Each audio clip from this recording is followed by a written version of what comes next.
Hello, traders. FX Pip Collector here. Today is Tuesday, April 1st, and this is my analysis for the Kiwi dollar. If you haven't done so already, definitely do check out my free Discord channel, which is linked over here in the corner. And don't forget to take a look at my website, fxpipcollector.com, to gain access to all these benefits listed below and more. So we are drifting up a little bit on the Kiwi dollar, but I think if we go up to the daily time frame, we have to realize that we are probably in a move to the downside. I think this is either going to be an expanding ABC or possibly a running ABC. It definitely looks like impulsive down. Definitely looks like three waves up.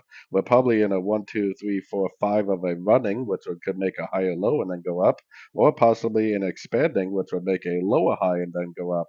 So either scenario, I don't think that the move down is complete yet.